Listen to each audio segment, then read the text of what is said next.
Entry हो गई है, इसलिए उनकी जमानत मुश्किल थोड़ी नजर आ रही है। मैं आती हूं, राजीव रंजन भी मेरे साथ मौजूद हैं और उधर के कविता जंतर मंतर पर हंगर स्ट्राइक पर बैठ चुकी हैं अपने साथियों के साथ। अन्य दल कौन कौन होंगे साथ में, ये पिक्चर भी हम आपको दिखाएंगे। राजीव, ये जो सब हो रहा है लगातार हम इस पर विश्लेषण भी कर रहे हैं, ये कैसी चुनावी चाल है और इससे किसको फायदा होगा? दूसरा, विपक्ष की टेंशन को भी आज हम आपसे समझने की कोशिश कर रहे हैं।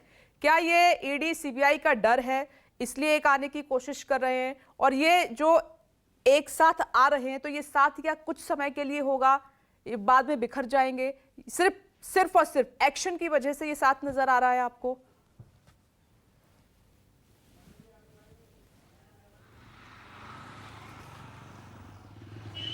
देखिए, एक नया प्रचलन चल पड़ा है विपनेश की, जब ईडी सीबीआई इन दिनों विपक्ष के नेताओं को बुलाती है, सम्मन देती है, तो उससे पहले कोई राजघाट जा करके दर्शन करता है, कोई किसी चीज़ पर, कोई किसी चीज़ पर।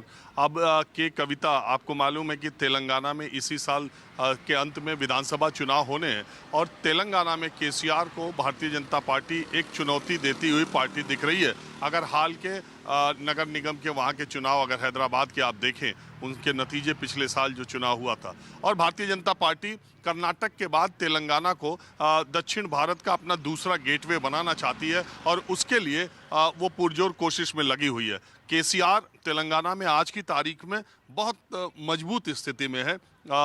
ये भी कहा जा सकता है कि फिर से सरकार बनाने की स्थिति में आज की तारीख में केसीआर वहाँ पर हैं, लेकिन अगले 7-8 महीनों में क्या परिस्थितियाँ होंगी? क्योंकि भारतीय जनता पार्टी, और ये बात आज आप देखिएगा 9 जगह प्रेस कॉन्फ्रेंस होनी है। सिर्फ भारतीय जनता पार्टी के नेता 2 तरह की बात करेंगे कि ये देश में जितने भी विपक्षी दल हैं, जितनी भी रीजनल पॉलिटिकल पार्टीज हैं, जो भी प्रधानमंत्री नरेंद्र मोदी या बीजेपी के विरोधी दल हैं, वो 2 रोगों से ग्रस्त हैं, एक परिवारवाद और दूसरे भ्रष्टाचार। और अब वो कहेंगे कि हम राजनीति में सफाई का काम कर रहे हैं और इसलिए ये सारी चीज़ें हो रही है, भ्रष्टाचार के खिलाफ निर्णायक लड़ाई लड़ रहे हैं। मुझे लगता है कि ये जो मुद्दा विपक्ष ये कहता है कि जांच एजेंसियां, बीजेपी या जांच एजेंसियां या केंद्र सरकार विपक्षी नेताओं के पीछे पड़ी हुई है, मैं जो जनता में देखता हूं, जनता से बात करता हूं, तो इस तर्क को बहुत ज़्यादा लोग लेने वाले नहीं है, क्योंकि सबको ये लगता है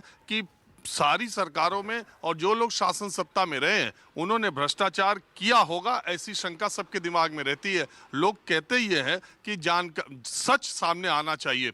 बहुत सारे मामलों में जांच एजेंसियां के सच सामने लाने में कामयाब नहीं हुई, खास करके सीबीआई का रिकॉर्ड इस मामले में बहुत ही खराब है कि हाई प्रोफाइल केसेस में उसका सक्सेस रेट आप देखें तो बहुत ही खराब है।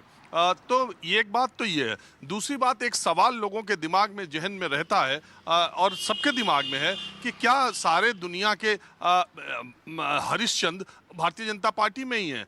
दुनिया की सबसे बड़ी पार्टी में सारे ईमानदार लोग पड़े हुए हैं, वहाँ कोई भ्रष्टाचार करने वाला आदमी नहीं है। और क्या वहाँ किसी की सीबीआई की जांच, या जो लोग इनके साथ आ जाते हैं वो एकदम साफ सुथरे हो जाते हैं? हेमंत विश्व शर्मा के बारे में अमित शाह, गृह मंत्री अमित शाह का बयान तो बहुत ही ज़्यादा वायरल भी है, बहुत ज़्यादा लोग देखते भी हैं। उन्होंने क्या कहा था, आपने येदियुरप्पा को उन्होंने कर्नाटक में जाके क्या कहा था, लेकिन जब ये लोग इनके पाले में आ गए तो वॉशिंग मशीन में धुल गए। दूसरे लोग नहीं है। 95% इन जांच एजेंसियों के केस विपक्षी नेताओं पर हैं।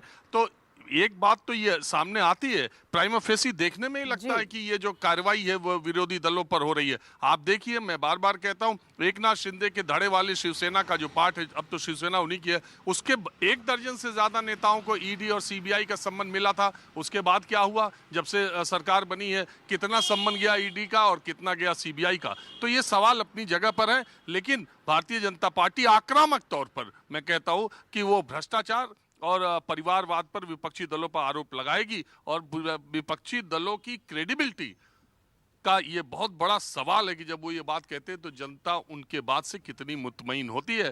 कि कविता, न जाने महिला आरक्षण बिल 2008 का हमें याद है, जिस दिन राज्यसभा में पेश हुआ था, समाजवादी पार्टी के सांसदों ने कितना विरोध भी किया था, फाड़ने की कोशिश भी की थी।